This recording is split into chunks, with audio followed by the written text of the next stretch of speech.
겸손과 기도. 찬미 예수님. 예수님께서 어떤 곳에서 기도하고 계셨다. 그분께서 기도를 마치시자 제자들 가운데 어떤 사람이 주님, 요한이 자기 제자들에게 가르쳐 준 것처럼 저희에게도 기도하는 것을 가르쳐 주십시오 하고 말하였다. 예수님께서 그들에게 이르셨다. 너희는 기도할 때 이렇게 하여라. 아버지의 이름을 거룩히 드러내시며 아버지의 나라가 오게 하소서. 날마다 저희에게 일용할 양식을 주시고 저희에게 잘못한 모든 일을 저희도 용서하오니 저희의 죄를 용서하시고 저희를 유혹에 빠지지 않게 하소서. 주님의 말씀입니다. 그리스도님 참여합니다. 찬미 예수님. 자, 오늘 요나 예언서가 일독서에 나옵니다. 그죠? 항상 이 부분 읽으면 그 노래가 떠올라요. 야이야 야이야야이야 야이야야이야야이야 아주까리 동백꽃이 제꽃 나오잖아. 아주까리. 요나는 그렇죠. 정말 독특한 예언자인데 가장 현실적인 우리의 모습을 고스란히 담아내고 있습니다. 사실 어떤 소명이나 사명을 받아서 다른 예언서들에 나오는 것처럼 영웅적인 덕행을 그 즉시 드러낼 수 있는 사람은 잘 없습니다. 성경은 이제 그들이 한 업적들 중에 좋고 유익한 것들만 모아서 묶어놓기가 통상적이겠죠. 뭐 그네들이 처음에 어릴 때 코 찔찔 흘릴 때부터 바지에 똥 쌌다 뭐 이런 얘기를 예언서에 적어놓을 필요는 없잖아요. 그냥 그들이 예언자로서 성공한 이야기만 적으면 됩니다. 그죠? 보통 성인전들이 다 그렇게 구성되어 있죠. 위인전들이나 성인전들 안에도 비슷합니다. 그런데 요나 예언서는 굉장히 인간적이에요.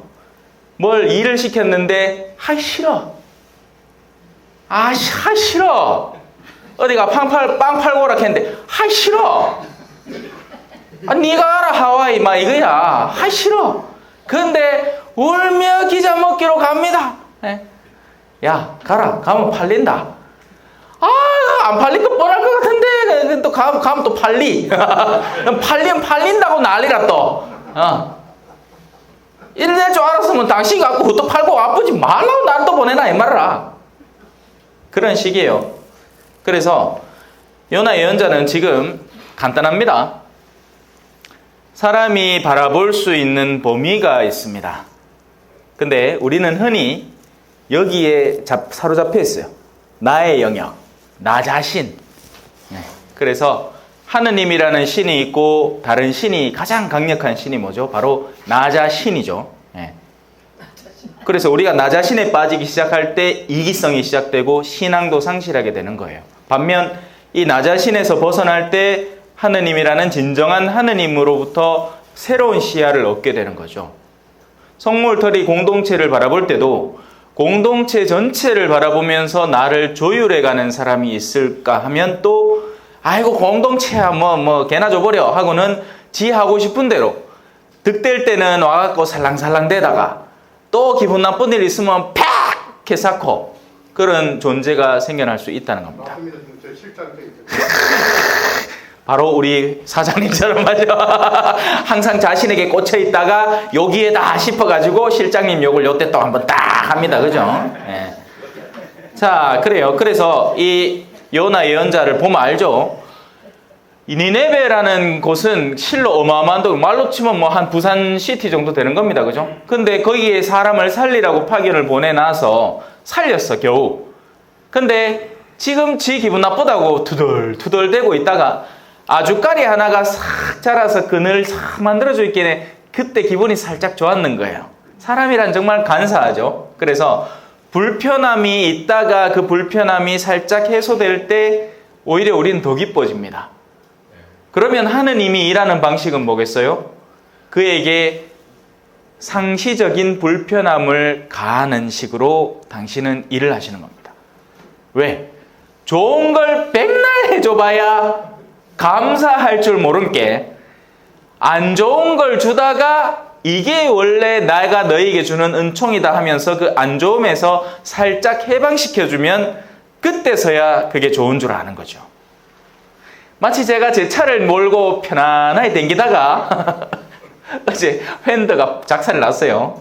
그때번에 뭐 행사 준비하다가 깜깜한 밤에 기둥 있는 거 밤에 이제 모르고 자 가자 집에 가자 하고는 끄는데 그윽 하는 게 가슴이 철렁. 그래 오늘 우리 성당 버스 타고 왔어요.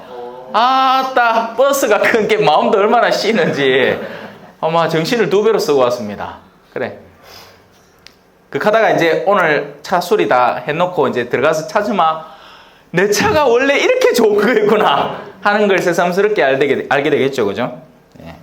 그래요. 그래서 하느님은 우리에게 그런 저런 시련들을 상시적으로 허락하시는 겁니다. 그러다가 마침내 우리는 이 모든 것들을 털어버리고 어디로 가겠어요? 영원을 향해서 나아가는 겁니다. 거기에는 우리가 지상에서 누려오던 여러 가지 불편함들, 사실 이 사람의 이 발전사는 이렇잖아요. 어린애 어에부터 해가지고 이제 한 20대쯤에 가장 완벽한 자신의 신체 상태와 아주 활성화된 이 자신의 능력치를 갖고 있다가 또 이제 시들어갑니다, 그죠? 네. 그래서 하느님은 이걸 돌려주실 거예요. 예수님께서 부활하시고 난 뒤에 제자들이 예수님을 몰라봤던 이유는 예수님의 가장 활성화된 영역 속에 예수님이 몸담고 있었을 가능성이 높습니다. 지금 우리 하 사장님 만약에 16살의 모습으로 떡 나타난다 해봐. 알아보겠습니까? 니 누구 갈까이가, 그죠? 그때야 막 인물이 촥 좋아가, 우리 골룸바 자매님이 그래가 매력을 느끼가 빠져들었을까, 아이가? 지금이야 아마 쪼그랑 할배가 돼가. 죽었다 살았다 하고 있지만. 자, 이제 주님의 기도를 잠깐만 봅시다. 자, 주님의 기도. 우리가 제일 먼저 관심 갖는 부분이 뭘까요? 흔히는 이겁니다. 뒷부분이에요. 왜? 나하고 직접적으로 해당되거든. 일용할 양식을 주나 안 주나, 또 내가 지금 싸우고 있는 사람하고의 관계가 중요한가 아닌가, 회복될 가능성이 있나 없나, 용서해줄까 말까 막 하고 있는데 주님의 기도를 한번 떡 받치마 이제 그런 것들이 다시 되새겨지는 거죠. 근데 사실 이 십계명도 그렇고요, 주님의 기도도 그렇고요, 중요한 건 앞부분에 다 있습니다. 앞부분이 잘 되마 자동으로 일용할 양식에 대한 걱정도 없어지고, 앞부분이 잘 되마 용서도 저절로 이루어지고, 앞부분이 잘 되마 유혹에도 덜 빠지고 악에 들어갔다가도 금방 티 나온단 말이에요. 근데 그 앞부분이 뭔가 요것만 잠깐 살펴보고 넘어갑시다. 자, 너희는 이렇게 기도하여라. 첫째, 아버지입니다. 하느님이 진짜 아버지 맞나? 아니면 아직까지 무섭고 두렵고 그와 동시에 나와 멀리 떨어져 있고 상관없는 존재인가? 여기서부터 반성을 시작해야 되죠. 우리는 흔히 하느님 상관없이 살아가요. 아까 요나처럼 내 아주까리 걱정이나 하고 살지 하느님 걱정 안 한단 말입니다. 아니 솔직히 지금 가자지구 소식은 들으셨죠? 네. 한번 떠올려 보이소. 그 사람들이 어떻게 했나? 자기들은 아무 탓도 없어. 그냥 눈떠가 태어났는데 자기는 가자지구라는 곳에 태어났어, 어떤 아가. 그래갖고 그 어린 시절에 그래도 길바닥에 공이나 틱틱 차고 재밌게 놀락하는데 갑자기 슉! 꽝! 하디만 뭐 날라와. 뭐 자기 동네에서 누가 잘못했대. 한마스락 하는 사람들이 그 어디 쫓아갖고 막 나쁜 짓 하고 왔대. 근데 벌은 왜 내가 받냐고. 이런 일들이 일상적으로 일어날 판입니다. 지금 일어나고 있을 거고요. 근데 우리 솔직히 어떻게 느끼나요? 그냥 기석거리 중에 하나로 느껴지죠. 이미 이전부터 일어나고 있는 러시아 우크라이나 전쟁은 어때요? 자, 여러분 그렇다면 입장을 바꿔서 생각해봐요. 훗날 우리나라에 남한과 북한이 전쟁을 일으키잖아요.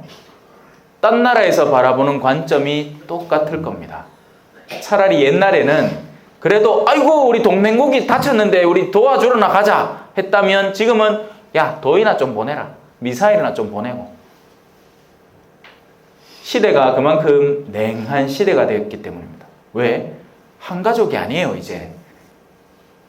우리는 한 가족이 아니게 된 거예요. 그래서 적어도 이 성모 울타리 공동체만이라도 여기 안에 계시는 동안에 같은 운명이라는 것을 느끼면서 살아가셨으면 좋겠습니다.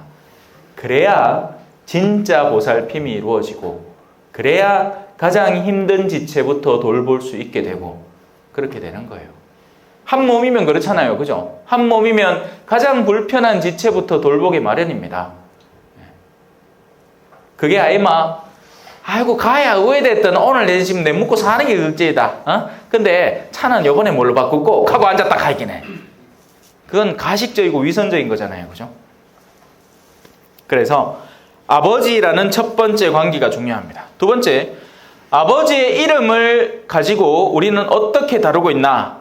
우리가 천주교 신자다, 하느님의 백성이다 할 때 이름이라는 건 그 이름의 가치를 내가 담고 있는가 아닌가로서 그 이름과 유대관계를 맺습니다. 저는 성모 울타리에 가서 강의를 하고 사람들에게 미사를 전해주는 신부다라는 의미는 그 성모 울타리와의 유대관계, 성모 울타리가 담고 있는 가치를 내가 보증하고 인정해주는 신부다. 역으로 여러분들은 마신부님 우리 공동체에 와갖고 미사 드려주신다라는 이야기를 얼마든지 자랑스럽게 할 수 있겠죠. 그게 아니고 만약에 제가 뚝 봤는데 성모 울타리 사람이 어디 딴 데 가고 나쁜 짓을 하고 하면서 내 마신부님 잘한다 하면 내가 얼마나 부끄럽겠습니다. 아이고 칼까이가. 그게 이름의 가치입니다. 하느님의 이름을 안다는 의미를 하느님의 이름을 더럽히는 방향으로 써서는 안 된다는 거죠. 자, 그리고 마지막입니다. 아버지의 나라가 오게 하소서. 정말 오늘날엔 진짜 이 기도가 절실한 것 같아요. 아버지의 나라라는 건요, 지금 이 제대위는 제 영역입니다. 그죠? 여러분들이 적어도 여 올라가면 한 4, 5천 원 걸리. 그동안에 나는 내 마음대로 할 수 있어. 제 손길이 닿고 제가 뭐라도 할 수 있는 영역, 그것을 내 나라라고 표현할 수 있는 겁니다. 아버지의 나라는 뭐겠어요? 아버지의 힘과 능력이 펼쳐지는 영역이 확대되기를 바라는 겁니다. 자, 여기서 역으로 질문합니다. 하느님이 만들지 않은 세상이 어디 있나요? 아무것도 없죠. 그래서 자연물들은 오늘 들어오면서 보는 그 커다란 레브라도 강아지까지 다 포함해가 가들은 하느님께서 원하시는 삶의 방향을 그대로 반사해내고 있습니다. 하느님의 통치 안에 있다고요. 자, 그러면 하느님의 통치 바깥에 있는 유일한 존재는 단 하나밖에 없습니다. 뭘까요? 인간의 내면에 존재하는 영혼의 선택 영역이죠. 우리는 선을 알면서도 악을 선택한단 말이에요. 우리는 옳은 일이, 바람직한 일이, 더 아름다운 것이 뭔지 알면서도 나를 망치는 선택을 하고 더 더러운 것을 선택하고 나쁜 일에 종사한단 말입니다. 자연처럼 살지 않아요. 자연은 지가 싼 똥으로 비로 만들고 그 비로 만든 땅에 작물이 자라나고 그걸 먹고 또 열심히 살아가고 그러다 또 똥 싸고 돌아. 근데 인간은 보자. 나는 요 쌀 이 바구니만 있으면 되지만서도 이 갖고는 내가 뭐 먹고 살지? 이거를 내가 한 10년치를 재놔야 되겠다. 그럴락 하마 땅을 얼마든지 더럽히도 일단 작물만 많이 생산되도록 뭐라도 조치를 취해보자. 이딴 식으로 살아간단 말입니다. 그러면 모든 것이 엉망이 되고 있고 그리고 그 결과가 오늘날 다가오고 있는 거죠. 그래서 이 처음의 영역들이 올바로 이루어질 때 우리는 일용할 양식에 대한 걱정도 필요 없고 다른 이와의 관계에 있어서의 걱정도 전혀 필요 없습니다. 하느님이 계시니 그분이 용서하라면 순명해서 용서하면 그만인 거예요. 그리고 내가 살아있는, 숨이 붙어있는 동안 열심히 용서를 하지만 결국 만약에 그가 나의 용서를 받아들이지도 않고 하느님의 용서를 선택하지도 않아서 스스로 배제되고 나면 다시 볼 일은 없을 겁니다. 그거 좋은 일 아니에요? 여러분, 하늘나라에서는 골치 아플 일이 하나도 없을 거예요. 그라이 살아있는 동안만 째매챈 딥시다. 하느님은 영원 안에서 활동하시는 분이라서 우리의 생을 건너서까지도 바라보시는 분이라는 걸 우리는 요나 예언서를 통해서 봐야 됩니다. 하느님은 아주까리만, 요나와 아주까리만 보시는 분이 아니라 더 넓은 영역 안에서 당신의 선을 집행하시는 분이라는 것. 그래요. 오늘 다들 좀 피곤하신 것 같다. 아멘. 찬미 예수님, 겸손과 기도.